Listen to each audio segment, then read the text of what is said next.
Bonjour, bienvenue sur Je suis né 3 fois. Nous sommes avec Jacques Vigne, méditant, formateur, initiateur.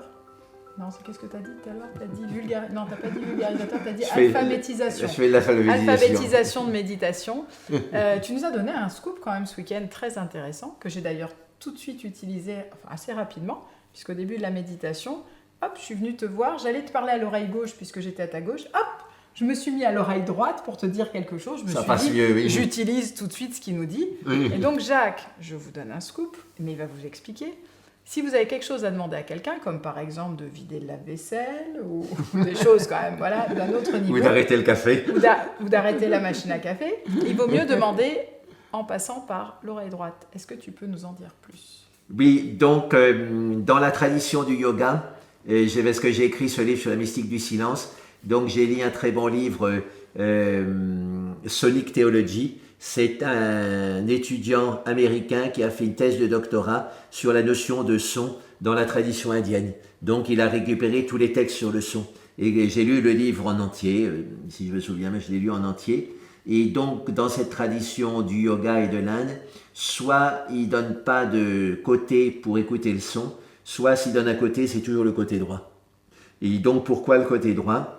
Eh bien, c'est parce que le côté droit, spontanément, est associé, l'oreille droite est associée au côté droit du corps, et le côté droit du corps est calmant, et le côté droit du corps est calmant par compensation, parce que le côté gauche est anxiogène. Et pourquoi le côté gauche est anxiogène ? Parce que quand on a l'anxiété, le cœur se met à battre plus vite à gauche, et donc immédiatement, on sent son côté gauche. Et ça, c'est fondamental.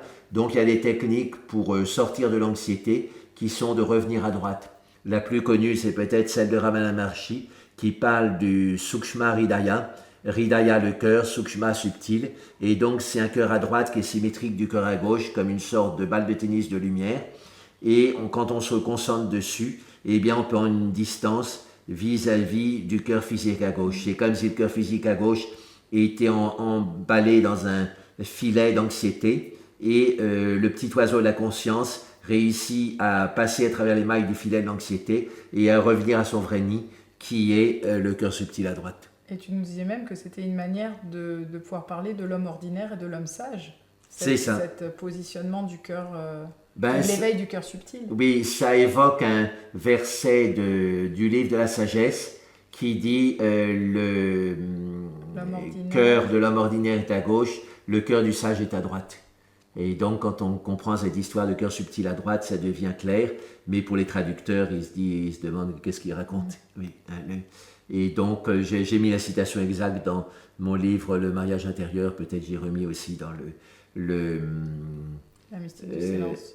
Ou aussi dans Ouvrir le canal d'énergie par la méditation, qui parle beaucoup de la gauche et de la droite. En tout cas, merci beaucoup parce que j'ai trouvé, outre le fait que je vais l'utiliser, j'espère à bon escient évidemment, mais j'ai trouvé qu'il y avait une ouverture vis-à-vis de la compréhension du plus paisible, plus calme. Oui. Même à l'intérieur de nous, il y a eu beaucoup de témoignages hier, de prendre conscience, de prendre du recul à l'intérieur, vraiment L'idée, c'est de se débarrasser, de prendre une distance vis-à-vis de cette obsession du cœur physique à gauche qui est reliée au stress et à l'anxiété, et donc se mettre à distance. Et quand on prend l'œuf qui est constitué par le thorax et la tête, l'oreille droite, c'est ce qui a le plus à distance du cœur physique à gauche. Donc écouter le son par l'oreille droite, c'est prendre la distance maximum vis-à-vis de l'anxiété qui est indissolublement liée au battement du cœur à gauche. Et j'ai trouvé, tu me dis si je me trompe, mais que c'était hyper efficace quand en plus tu nous proposais de dévier la langue, de pointer l'oreille droite et de légèrement, en tout cas mettre en contact de manière plus serrée, j'allais dire, la mandibule à droite. Donc il y avait vraiment comme une direction qui était proposée. Et assez rapidement, il y a un calme qui s'installe, parce que le problème technique, c'est comment écouter à droite. Donc on peut imaginer qu'il y a quelqu'un à droite qui nous souffle un mantra dans l'oreille, comme font les gourous en Inde, ou alors qu'il y a un chœur à droite qui chante assez loin, comme ça on s'exerce à percevoir des sons subtils à droite.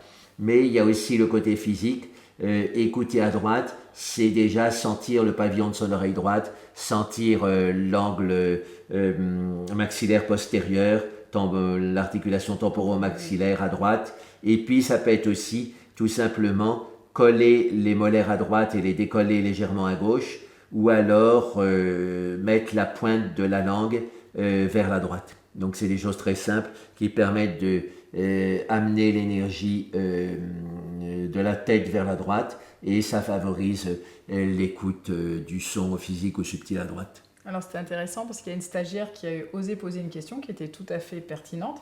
Elle nous dit « mais oui, mais moi je suis sourde à droite.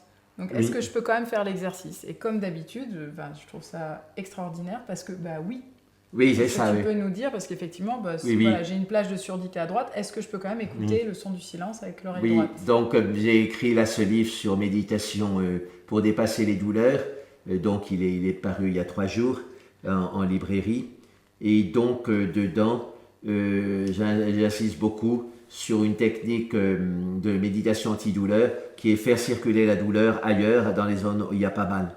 Et une des manières principales de faire circuler la douleur dans une autre zone, c'est de choisir une zone qui est symétrique. Donc soit à gauche-droite, parce que la plupart des douleurs sont soit à gauche, soit à droite. Ou alors, si c'est sur l'axe central, on peut faire haut-bas aussi. C'est-à-dire, si on a une douleur au lombaire, on se concentre sur les cervicales qui ressemblent au lombaire du point de vue anatomique, et on fait circuler cette douleur comme ça.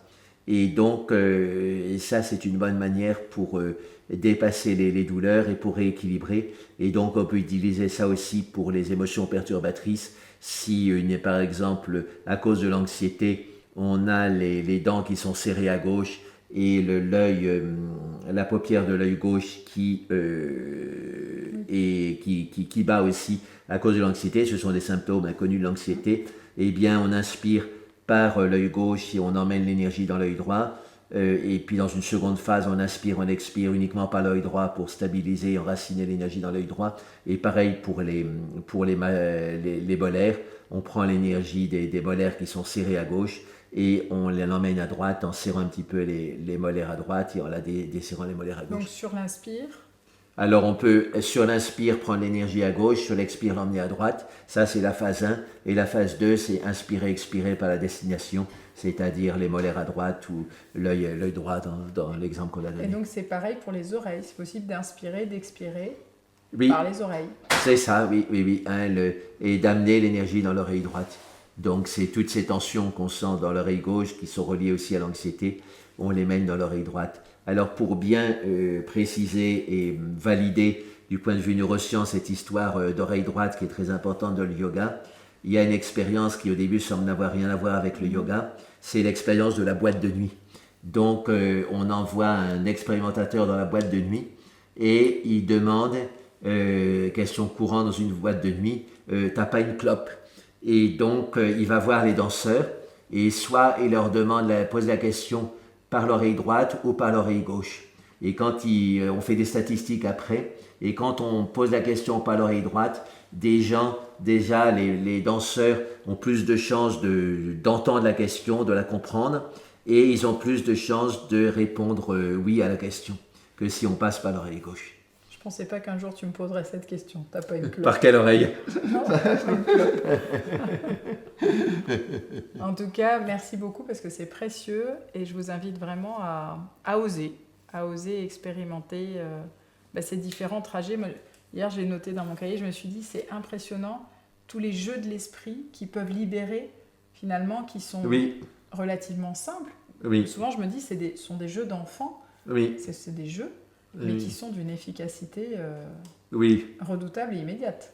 Et mon maître qui a pratiqué presque pendant 50 ans intensément, il disait la libération, ça vient de la compréhension.